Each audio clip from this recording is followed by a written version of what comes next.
नमस्कार।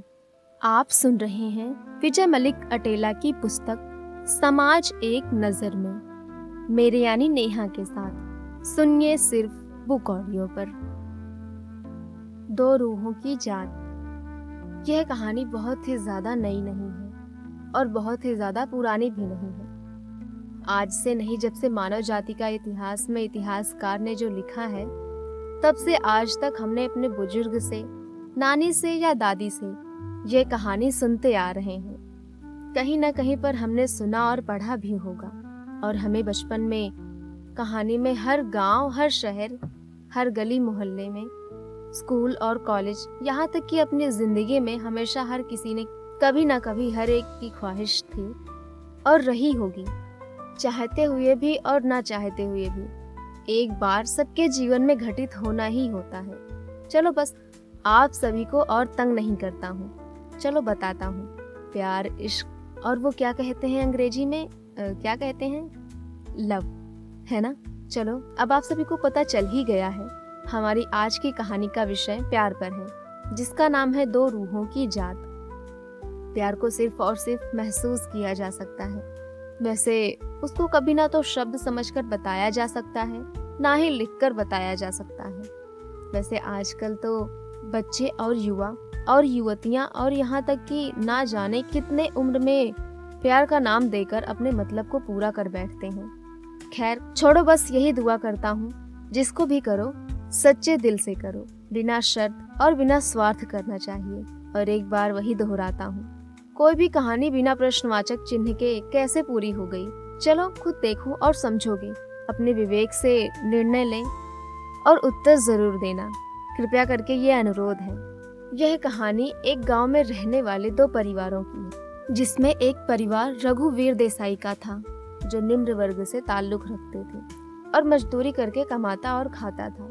उसके परिवार में उसकी पत्नी दया देसाई, जो कि एक गृहिणी थी, और उसके दो बच्चे थे, जिसमें एक लड़का जिसका नाम संजय देसाई था और एक लड़की जिसका नाम पारुल देसाई था। दरअसल दोनों पति पत्नी एक साथ गांव में बड़े साहूकार के यहाँ कभी कभार काम करने जाते थे। जब वहाँ कोई नौकर या तो बीमार हो या कभी किसी काम से ना आ पाते थे, वो अपने दोस्त रमेश कुमार और उसकी पत्नी लक्ष्मी के साथ चले जाते थे और शाम को मालिक के मुंशी से उन्हें अच्छी एक दिन की तनख्वाह मिलती थी, जिससे उनका गुजारा चल जाता था। वहीं उसी गाँव में कुंवर प्रताप सिंह रहते थे, जो कि बहुत बड़े राजा हुआ करते थे। इनके वंशज राजवंशी हुआ करते थे। गांव के पुराने और बड़े बुजुर्ग के द्वारा ही तब से उनका राजघराना से ताल्लुक माना जाता है। उस गांव में सबसे ऊंची जाति के कुंवर प्रताप सिंह का परिवार ही था। कुंवर प्रताप सिंह की पत्नी बहुत ही सुंदर और सुशील थी। वो उच्च घराने से ताल्लुक रखती थी। उसका नाम सुनैना था और उसके घर पर एक पुत्र था, जिसका नाम विराट प्रताप सिंह था। बहुत ही ज्यादा बहादुर और बुद्धिमान लड़का था, परंतु बहुत अकेला रहता था, किसी से भी ज्यादा बात नहीं करता था। सब कुछ सुख समृद्धि होने के बाद भी खुश नहीं रहता था। अब उसके अकेलेपन से तंग होकर परिवार वालों ने सोचा कि बाहर गया तो मन अच्छा हो जाएगा। तब से ही उसकी पढ़ाई भी बाहर बड़े शहर में पूरी करने के लिए घर से दूर बड़े शहर में बचपन से भेज दिया गया था। अपने नाना नानी के यहाँ पर बचपन से रहने लग गया था। वो कहते हैं ना, जो हम सोचते हैं अक्सर वह कभी नहीं होता, और भविष्य के गर्भ में क्या छुपा होता है किसी को नहीं पता। और जो लेख हमारे लिखे जाते हैं वे अक्सर होकर रहते हैं, उसे कोई भी टाल नहीं सकता। एक दिन कुंवर प्रताप सिंह खेतों में आए और कुछ दिनों से उनका किसी काम को लेकर आना जाना चल रहा था। खेतों में आते जाते उनकी नजर रघुवीर देसाई पर पड़ी। उसके काम करने की लगन और मेहनत को देखकर कुंवर प्रताप सिंह बहुत खुश हुआ। उसने उसके नौकर रमेश कुमार को बुलाया और उससे पूछा कि यह व्यक्ति कौन है जो अपने खेतों में काम कर रहे हैं। रमेश कुमार बहुत डरा हुआ था। उसके चेहरे का रंग उड़ गया था, क्योंकि उसने मालिक से बिना पूछे रघुवीर देसाई को काम पर रख लिया था। इसलिए उसके चेहरे का रंग देखकर कुंवर प्रताप सिंह बोले, तुम घबराओ मत, बस मुझे बताओ यह व्यक्ति कौन है। तो लड़खड़ाते जुबान से रमेश कुमार बोलता है कि मालिक, यह मेरा दोस्त है, इसका नाम रघुवीर देसाई है। जब कोई भी नौकर काम पर नहीं आते थे बहुत सारे नौकर जब बीमार होते थे तो रघुवीर देसाई और उसकी पत्नी काम पर आ जाते थे।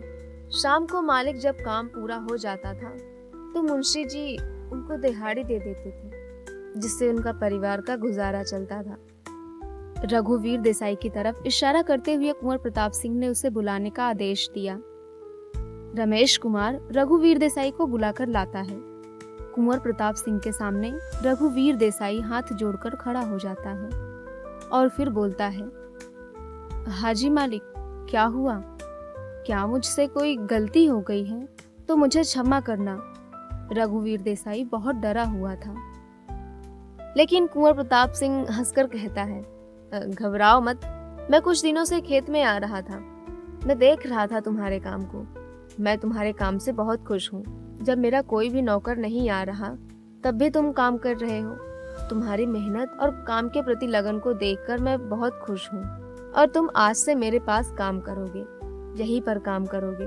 तुम्हारी पत्नी भी यहीं पर काम करेगी, हमारे घर में काम करेगी। और तुम्हारे बेटे को मैं अपने शहर वाली फैक्ट्री में क्लर्क का काम देता हूँ।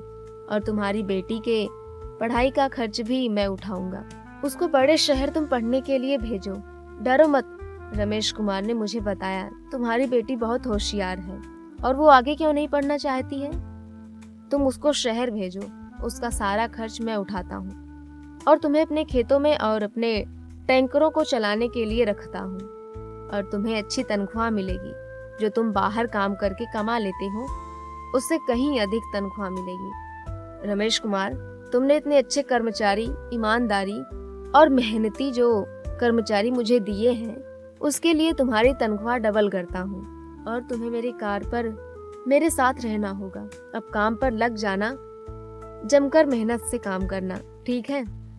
रमेश कुमार और रघुवीर देसाई बहुत खुश हो गए थे। यह बात कहकर कुंवर प्रताप जी वहां से चले गए। वो कहते हैं ना, भविष्य के गर्भ में क्या छिपा होता है किसी को नहीं पता होता है। इधर विराट प्रताप सिंह भी बड़ा हो गया था और वह भी कॉलेज जाने के लिए तैयार था। अपनी सारी बातें अपने नाना जसवंत राणा से सब बात खुलकर बात किया करता था। कॉलेज का पहला दिन है।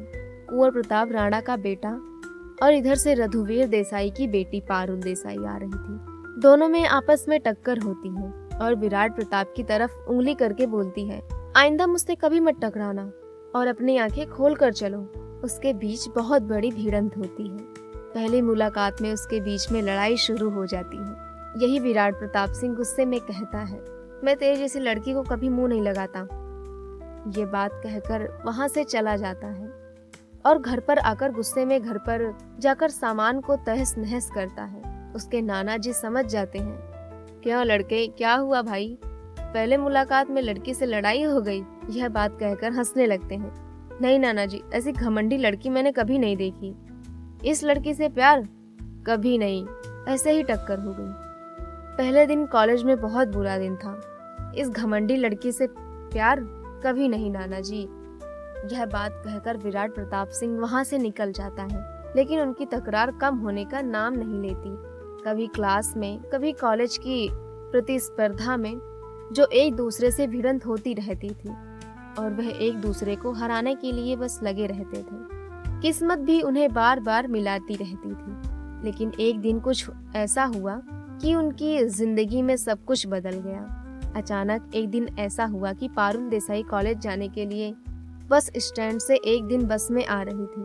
कुछ गुंडों ने उसके साथ छेड़खानी की, जिसकी वजह से वह सदमे में चली गई और बहुत डर गई थी और कॉलेज में आना बंद कर दिया। उधर से उसको कॉलेज में ना आता देखकर विराट प्रताप सिंह भी विचलित हो रहा था। उस बात का जिक्र उसके नाना जी से साझा की। उसकी यह बात सुनकर पहले तो वह हंसने लगता है। तुम्हें उस लड़की की इतनी चिंता कैसे हो रही है? विराट प्रताप कहता है, मैं बस इंसानियत के नाते ही सोच रहा था।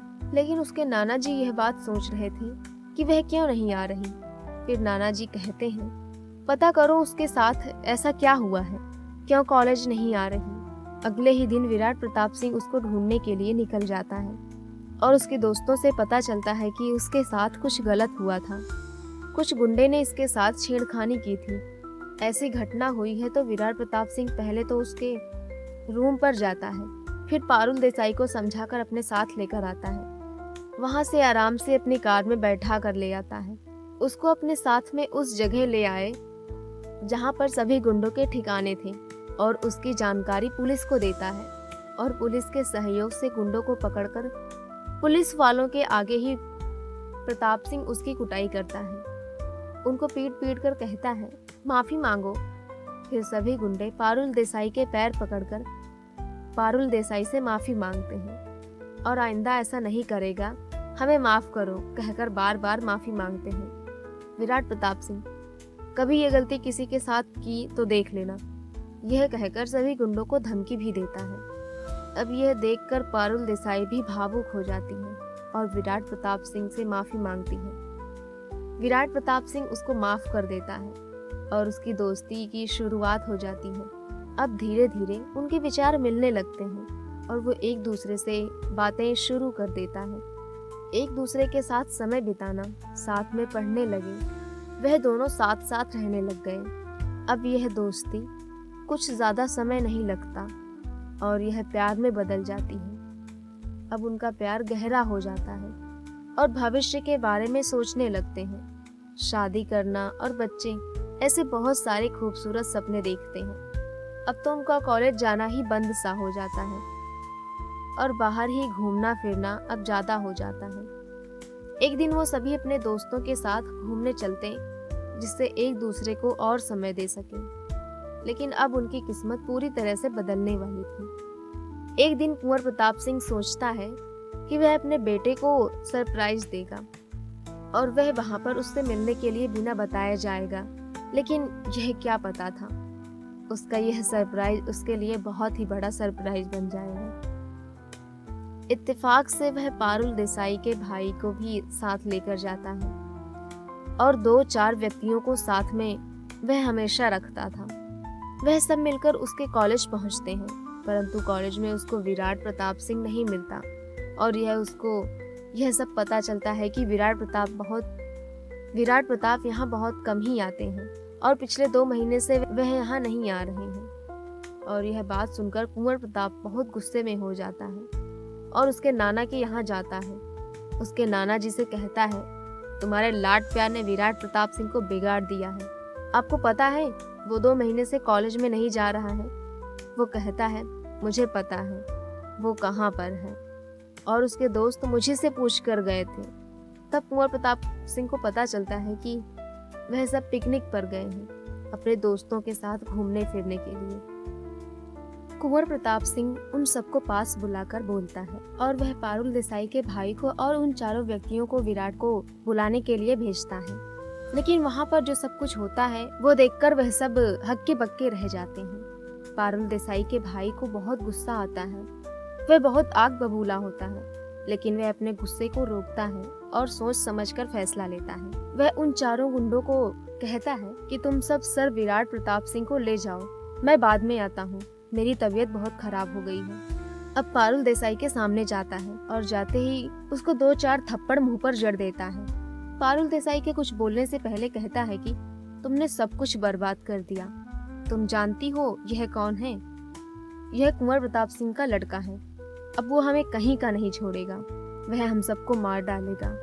तुम्हारी वजह से सब कुछ तहस नहस हो गया। बहुत मुश्किल से हमारे एक अच्छे दिन आए थे, तुमने सब मिट्टी में मिला दिया। पारुल देसाई को जोर जबरदस्ती से घर पर लेकर आता है। घर वाले के सामने जाकर फिर उसको 2-4 थप्पड़ जड़ देता है। यह देखकर उसके पिता उसके बेटे को फिर थप्पड़ जड़ते हैं। तुम लड़की को क्यों मार रहे हो? संजय देसाई कहता है, तुम्हारी लड़की ने बहुत बड़ा काम किया है। इसने कुंवर प्रताप सिंह के लड़के के साथ वहाँ इश्क लड़ा रही थी। अब कुंवर प्रताप सिंह हम सबको कहीं नहीं छोड़ेगा, वह हम सबको मार डालेगा। ऊंची जाति के वह हमें नहीं छोड़ेंगे। और यही बात रमेश को पता चल जाती है। हालांकि वह रघुवीर देसाई का दोस्त था, लेकिन फिर भी उसने यह बात जाकर कुंवर प्रताप को बता दी, जिससे अब हवेली में भी बवाल मच गया था। हवेली के अंदर भी अब मातम सा छा गया था। यह बात जानकर कुंवर प्रताप सिंह बहुत गुस्से में थे। उसने आग बबूला होकर पहले विराट प्रताप सिंह को 2-3 थप्पड़ जड़ दिए और कहा, तुमने हमारी इज्जत मिट्टी में मिला दी। तुम्हें पता है वो लड़की कौन है? वो हमारे नौकर की लड़की है और तुम नीची जाति की लड़की से इश्क फरमाएंगे, जिसका पूरा परिवार मेरे यहाँ नौकर बनकर काम करता है। तुमने हमारी इज्जत मिट्टी में मिला दी।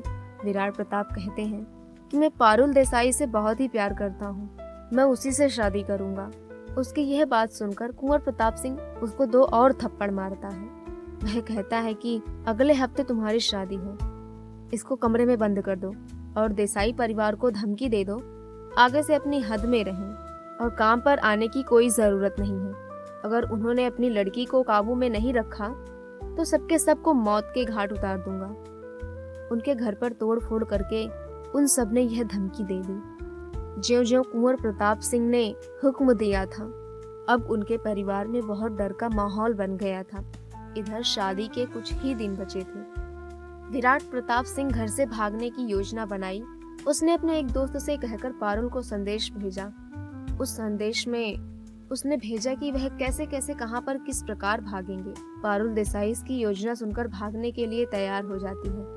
वह दोनों मिलकर अपनी योजना में सफल हो जाते हैं, लेकिन यहाँ पर एक खूनी जंग शुरू हो जाती है। दोनों जातियों के बीच में दोनों एक दूसरे को मारने के लिए उतारू हो जाते हैं। लोगों ने एक दूसरे पर दोष लगाते हैं। यह बात आग की तरह फैल जाती है। इस बवाल के बीच पारुल देसाई का भाई मारा जाता है और उनको एक सूखे शेर की तरह ढूंढा जाता है। अंत में दोनों मिल भी जाते हैं, जिसमें पारुल देसाई को बड़े लोगों के द्वारा मारकर जंगल में ही दफन कर दिया जाता है, लेकिन उनके बेटे को नहीं मारा जाता और उसकी शादी कर दी जाती है।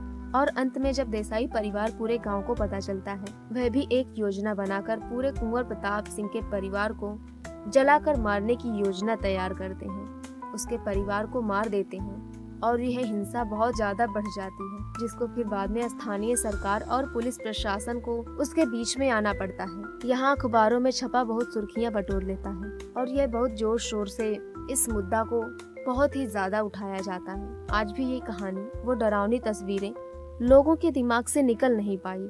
आज भी उसका जिक्र किया जाता है। सब परिवार और जातिगत लड़ाई में सब कुछ खो बैठे। आज सभी बुजुर्ग की सोच थी जातियों में ही शादी करेंगे। उसके बाद 3-4 बार ये घटना दोहराई गई, जिसमें उनको भी अपनी जान से हाथ धोना पड़ा। ऐसे 2 प्रेम करने वालों को अलग क्यों किया जाता है? लेकिन उसको मारा तो गया, लेकिन उसके प्यार को किसी ने कभी समझना नहीं चाहा। सिर्फ और सिर्फ जातियों के ऊंच नीच के भेदभाव को आधार बनाकर बिना सोचे समझे इतना बड़ा कदम सिर्फ एक झूठी शान के लिए उठाया गया, जिसमें बहुत सारे लोगों ने अपनी जान तक से हाथ धोना पड़ा। आज हमारा समाज इतना आधुनिक हो गया, लेकिन पुरातन काल से यह परंपरा चलती आ रही है। जात पात के नाम पर बहुत सारे लड़के लड़कियों को मार दिया जाता है। हालांकि यह बात गलत है, लेकिन लड़के लड़कियों को भी यह समझना चाहिए। कुछ हद तक मैं समझाता हूँ, जात पात गलत नहीं है। उसमें मेरे कहने का भाव है कि अपनी जाति में अगर शादी हो तो अच्छा है, और इसका वैज्ञानिक भी कारण है जो आप सब पढ़ सकते हैं। और हमें मौत के खेल को रोकने के लिए बहुत ही कठोर निर्णय लेने हो गया, तो हम सबको अपनी सभ्यता को बनाए रखना चाहिए। या तो फिर पश्चिमी सभ्यता से पूर्ण रूप से अपनाया या फिर उसको छोड़ देना चाहिए। सभ्यता के बीच में नहीं रहना चाहिए। आज भी बहुत सारे ग्रामीण इलाकों में यह परंपरा चली आ रही है। आज के आधुनिक युग में बहुत होता है। आज भी ना जाने कितने बहुत से लड़के लड़कियों को अपनी जान गंवानी पड़ती है, लेकिन प्यार अमर है और वह बिना मतलब, बिना किसी शर्त, रंग रूप, जात पात के बिना जिस्मानी प्यार के किया जाए तो वह प्यार ही निस्वार्थ भाव से किया जाता है। सिर्फ आत्मा से प्यार होता है, वही प्यार सच्चा होता है। एक खास बात ये भी है, एक कड़वी सच्चाई है, आज के युग में नामुमकिन है सच्चा प्यार मिलना, बहुत मुश्किल है। आप क्या सोचते हैं इसके बारे में? आप अपनी राय जरूर दें और अपने विवेक से मुझे जरूर उत्तर देना। मैं आपके उत्तर का इंतजार करूंगा। और हाँ, मुझे जरूर बताएं इसमें दोष किसका है। आप भी अपने विवेक से उत्तर दीजिए और इन दोनों की जान और रूहों के लिए प्रार्थना कीजिए। और ऐसे अमर प्यार करने वालों को प्रणाम, जिनका प्यार सच्चा है, क्योंकि प्यार रूहों से होता है, जिस्म से नहीं। मैं इंतजार करूंगा और अपनी राय दें।